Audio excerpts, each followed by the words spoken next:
every great team needs that bench player that's going to step up. And, you know, tonight it's him right now. He's feeling it. He's knocking down some threes, so we're going to need it all game. Teletovic, some kind of half. Lob James. Another one of those half-court alley-oop passes. Ray Allen, corner three. Got them all. Check, please. Well, let's talk about those struggles as the Nets try and even up the season series with Miami. LeBron James and company haven't lost this postseason, had won 3 straight double-figure games in the playoffs, but it was an ugly start, Kyle, for the Heat. Yeah, you know, honestly, they missed 0-5, and they just, it's like shots didn't fall, you know, tonight, and it just started out the game. But Brooklyn didn't take advantage of it, so Miami, you know, got lucky. While Miami missed those first 5 shots, Brooklyn did indeed commit 3 turnovers over the first couple of minutes here, but this Heat team found themselves down by 6 after 1. Yeah, they were down, but one thing we know about this team, they know how to fight back. But then the Brooklyn Nets said, you know what, let's share the basketball. I think someone's open. Mirza Teletovic, who always has the green light. Bucket. And that's the fun thing, Kyle, watching this. When you see a hot hand, you know as a point guard, you keep feeding the hot hand. Oh, go shoot it. Give me another one. Nice assist right there. Teletovic hit his first 4 from downtown, hit 5 from beyond in the first half for 15 points before the break was out. Finished the night with the Nets playoff franchise record 6 triples. But LeBron James and company would rally. He would score 8 straight to close the half. Miami within 1 at the break. Kevin Garnett scoreless for the first time in his career in the playoffs in Game 1. That ended in the 3rd quarter. Then Darren Williams, who had still yet to score in this game, with his 6th assist of the night to Mason Plumlee.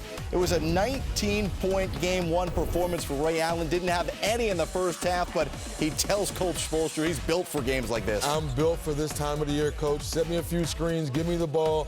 Yes, every now and then I'll shoot a little layup, let y'all know I can rebound the ball still, but when in doubt, I'm going to run off screens. Set me a good screen. We'll have the defense miscommunicate. I'm going to go to my 3-point line. Great pass by D-Wade and knock it down. I'm ready to shoot, Coach. Put me in there. You know, this is what I do. This is why I'm Ray Allen.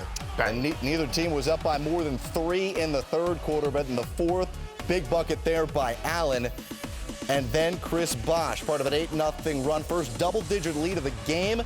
Coach Spoelstra knows the Nets have plenty of the tank to come back. He wants to put them away. Every loose ball, 50-50. We got to come up with those.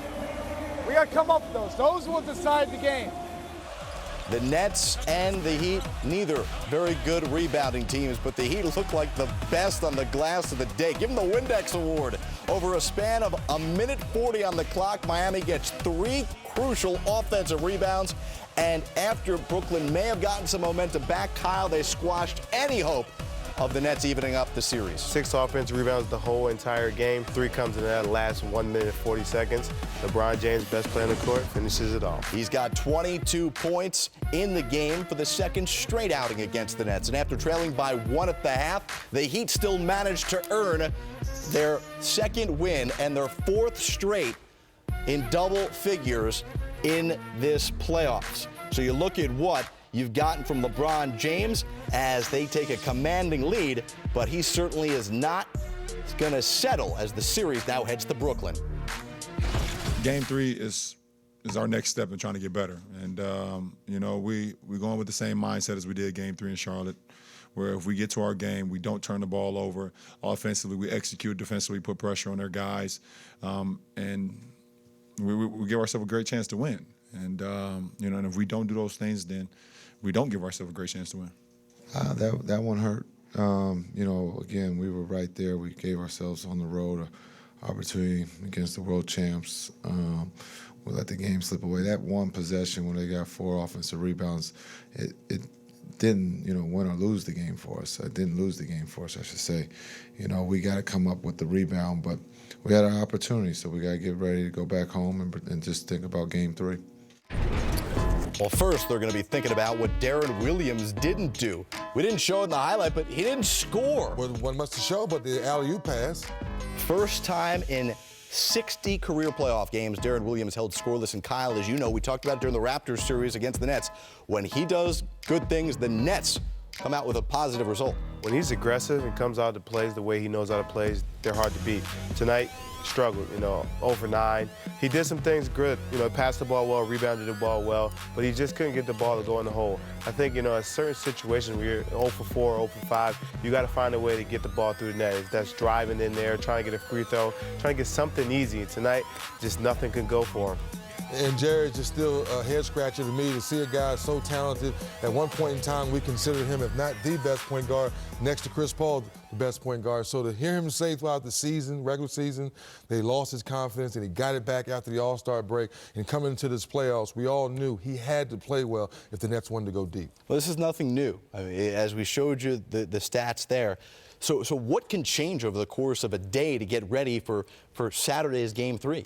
He has the best person, in my opinion, right now in Jason Kidd, the head coach, who just got finished playing the game, knows the point guard position better than anyone we know right now. So I look for those two guys to sit down, if not on the plane ride home or the conversation after shoot around tomorrow, and say, real simple, Darren, I need you aggressive. Not just bouncing the basketball, turn that corner pick and roll, look for your shot, make that defense honor you, and now you can be a facilitator. Kyle, what did you do with Toronto when you saw Darren Williams having maybe some problems being aggressive? Did you try and capitalize on that? Yeah, you have to capitalize on that because it gives you an opportunity to go and, hey, he's not aggressive, let's take advantage of it. When he's not aggressive, everyone else isn't, open. Right. Joe Johnson three's a little bit tougher. Paul Pierce three's a little bit tighter. You're a little bit closer on him.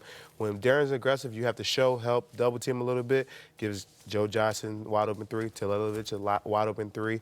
All those guys wide open easy shots. Well, a rare 2 that Teletovic hit in the fourth quarter maybe showed us that the Nets could come back, made it an 8-point game, some momentum shifting. But then that turning point, minute and 40, where Miami just held the ball and said, we're not giving it back to you. Coach Spoelstra knew how important that sequence was.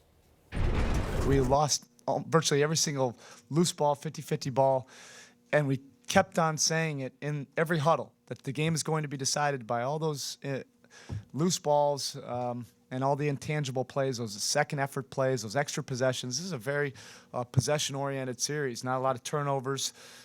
Possessions really, really matter, and those extra ones can really be backbreakers. So we didn't get any of them until that last stretch. We got 4 of them in one possession.